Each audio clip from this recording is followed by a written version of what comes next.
So growing up, life was pretty regimented, being in a dual veteran family.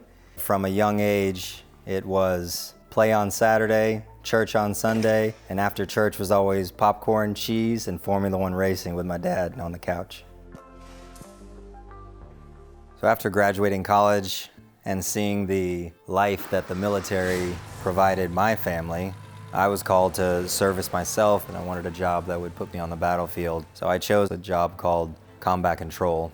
A combat controller is an air traffic control certified air-to-ground liaison for special operations forces while they're outside the wire in a combat zone.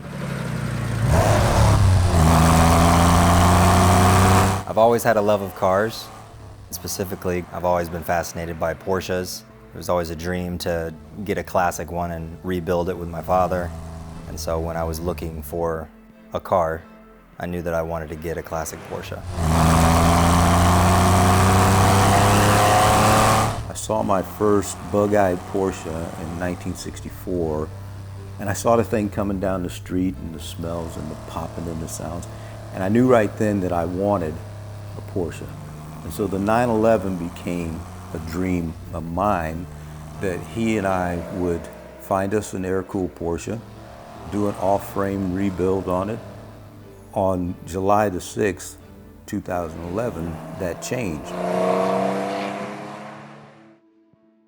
My second deployment was very different from my first. I was attached to an Army ODA team of special operators in Paktika province, Afghanistan. And on the 7th day, driving in a convoy of mine-resistant anti-tank vehicles through a riverbed. And as we were coming up and out of the other side, an improvised explosive device detonated, disabling the vehicle and causing significant damages to both of my legs. I ended up placing 2 of the 3 tourniquets on my own legs in order to stop the bleeding. The initial field report was that I was going to be a double below the knee amputee. But because of the technology and processes that were in place, my legs were fixated in place, and I would start my trip home to start the limb salvage process to save my legs. I've had 32 limb salvage surgeries, but I have my legs. And the end state is that I have basically replaced a K with a G. So I no longer have ankles, I have angles. My legs are both fused below the knee, and I'll have to use adaptive braces in order to walk for the rest of my life. The doctor's job is to tell you the worst case scenario. So I was told that I would never run again, that I would walk with a limp. As a driver and as a vehicle enthusiast, of course, I was more interested in being able to continue to drive a stick shift. I felt like at that point I had run enough. I think we've all run enough. But at only 24 years old, it was a difficult prognosis that I might not be able to use my feet. At every point, I've been able to do what I've set out to do. So I figured that it would be possible for me to drive a Standard again. Obviously, I was taking a risk. I knew that there was a possibility that I wouldn't be able to drive it. So I flew to Nashville. I started the car, eased off the clutch. I had the biggest smile on my face. It was possible.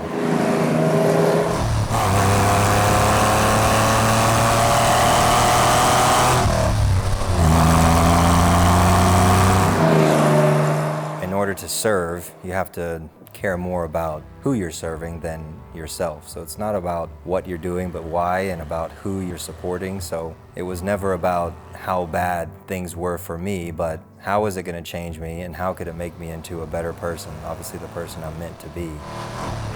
There was never a moment where he said, why me? I think it not only motivates other people to take stock of, okay, it's raining outside, I can't go do this. Well, yes, you can. To see him endure what he endured with the purpose of it serving somebody else was just incredible.